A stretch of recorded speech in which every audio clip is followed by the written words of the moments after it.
নমস্কার, নাগরিক মনে স্বাগত। বিধি সংরক্ষণ, শূন্যপদে শিলমোহর বাকি, নিয়োগ বিজ্ঞপ্তি ঘিরে উদ্বেগ। আমরা সকলেই জানি 26,000 চাকরি বাতিল মামলায় সুপ্রিম কোর্টে রাজ্য সরকার 31শে মের মধ্যে নতুন করে নিয়োগ বিজ্ঞপ্তি প্রকাশের সম্মতি জানিয়েছিল বা স্বীকারোক্তি করেছিল। সেই প্রেক্ষাপটে এই প্রতিবেদন। এসএসসি 2016 নিয়োগ প্রক্রিয়া এবং পুরো প্যানেল সুপ্রিম কোর্টে বাতিল করে গত 3রা এপ্রিল। পরে মধ্যশিক্ষা পর্ষদের মডিফিকেশন অ্যাপ্লিকেশনের ভিত্তিতে চাকরিহারারা আনটেন্টেড শিক্ষকদের শুধু 31শে ডিসেম্বর পর্যন্ত কাজ চালানোর অনুমতি দিয়েছিল শীর্ষ আদালত। 17 এপ্রিলের সেই রায় 31শে মের মধ্যে নতুন নিয়োগের বিজ্ঞপ্তি প্রকাশ এবং 31শে ডিসেম্বরের মধ্যে নিয়োগ প্রক্রিয়া সম্পূর্ণ করার সময়সীমাও বেঁধে দেয় সুপ্রিম কোর্ট। সেই মতো বিজ্ঞপ্তি প্রকাশের জন্য স্কুল সার্ভিস কমিশন বা এসএসসির হাতে রয়েছে মোট 5 দিন।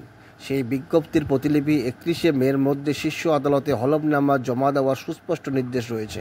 অন্যথায় রাজ্য মধ্যশিক্ষা পর্ষদ এবং এসএসসির জরিমানা হবে এবং 31শে ডিসেম্বর পর্যন্ত চাকরিহারা শিক্ষকদের কাজ চালিয়ে যাওয়ার যে অনুমতি দেওয়া হয়েছিল তা প্রত্যাহার করা হতে পারে বলে 17 এপ্রিলের রায়ে জানিয়ে দিয়েছিল সুপ্রিম কোর্ট।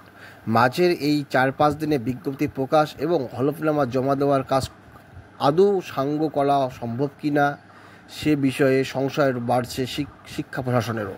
উত্তরোত্তর উদ্বেগ বাড়ছে চাকরিহারাদের পাশাপাশি চাকরি প্রার্থীদের। রাজ্যের 9,487টি মাধ্যমিক এবং 6,952টি উচ্চ মাধ্যমিক স্কুলে ঠিক কতজন শিক্ষাকর্মী নিয়োগের বিজ্ঞাপন দিতে পারবে এসএসসি? এই নিয়োগে ওবিসি সংরক্ষণ নীতি কী হবে তা এখনও চূড়ান্ত হয়নি।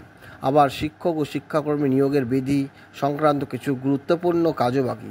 2016 নিয়োগ প্রক্রিয়া শিক্ষাকর্মীদের ওএমআর সংরক্ষণের সুনির্দিষ্ট বিধিই ছিল না, যা নিয়ে আদালতে প্রশ্নের মুখে পড়েছে এসএসসি। তবে এই সংক্রান্ত বিধি তৈরি করে 2022-এর নবান্নে পাঠিয়েছিল বিকাশ ভবন। আবার শিক্ষকদের ওএমআর সংরক্ষণ 1 বছর থেকে বাড়িয়ে 3 বছর করার কথা বলা হয়েছে, কিন্তু এই বিধি বদল নিয়ে আইন দপ্তরের অনুমোদন এখনও আসেনি। 2016 নিয়োগ প্রক্রিয়ার মাঝপথে আচমকাই স্কুলে শিক্ষক শিক্ষিকা নিয়োগের ক্ষমতা স্কুল পরিচালনা সমিতির হাত থেকে নিয়ে পর্ষদের উপরে ন্যস্ত করেছিল রাজ্য। শিক্ষাকর্মীরা যদিও নিয়োগপত্র দিয়েছিল এসএসসির আঞ্চলিক অফিসেই, সেখানেও বিধি বদল পর্ষদের মাধ্যমে নিয়োগের কথা বলা হয়েছে, কিন্তু সেই বিধি বদল নিয়েও আইন দপ্তরের সবুজ সংকেত আসেনি। আবার ঠিক কত পদে নিয়োগ বিজ্ঞপ্তি দেওয়া হবে তা নিয়ে রাজ্য মন্ত্রিসভা এবং অর্থ দপ্তরের অনুমোদনের প্রয়োজন, আর তারপরেই একমাত্র পর্ষদ শূন্যপদের সংখ্যা এসএসসির কাছে পাঠাতে পারবে।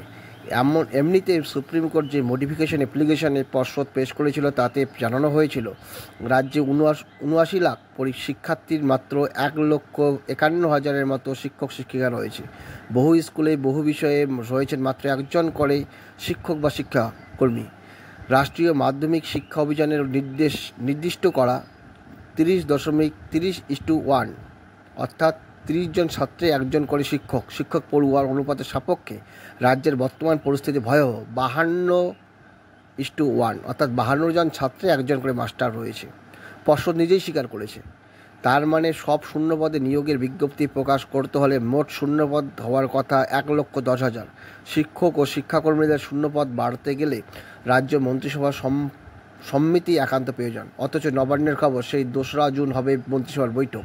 নিয়োগ বিধি বদলে আইন দপ্তরের সম্মতি, পুরনো বা নতুন পদে অর্থ দপ্তরের অনুমোদন মাস্ট। পদ অনুমোদিত হলে তবেই পর্ষদ রোস্টার বা জাতভিত্তিক সংরক্ষণ করে এসএসসির কাছে পাঠাতে পারবে বলে শূন্যপদের সংখ্যা। সব মিলিয়ে নিয়োগ বিধি বদল, শূন্যপদ বৃদ্ধি এবং সংশোধিত বিধিতে সময়ে সম্মতি পাওয়া নিয়ে সংশয় দেখা দিয়েছে। 31শে মের মধ্যে নিয়োগের গেজেট বিজ্ঞপ্তি, বিজ্ঞাপন প্রকাশ এবং হলফনামা পেশের সুযোগ বাস্তবে কতটা রয়েছে তা নিয়ে বাড়ছে উদ্বেগ। বিজ্ঞপ্তিতে শিক্ষক শিক্ষাকর্মী নিয়োগের লিখিত পরীক্ষা, ইন্টারভিউ এবং কাউন্সেলিংয়ের দিনক্ষণ থাকতে হবে। নির্দিষ্ট সময়ে গোটা প্রক্রিয়া সম্পূর্ণ করা না গেলেও রাজ্যের স্কুল শিক্ষা ব্যবস্থা আরও এক দফা বড়সড় ধাক্কার মুখে পড়তে পারে বলে আশঙ্কা করছে শিক্ষামহল। তাহলে কি এসএসসি 31শে মের মধ্যে বিজ্ঞপ্তি এবং 31শে ডিসেম্বরের মধ্যে সম্পূর্ণ কাজ সাঙ্গ করতে পারবে? আপনাদের কি মনে হয়? কমেন্টে জানাবেন। ধন্যবাদ।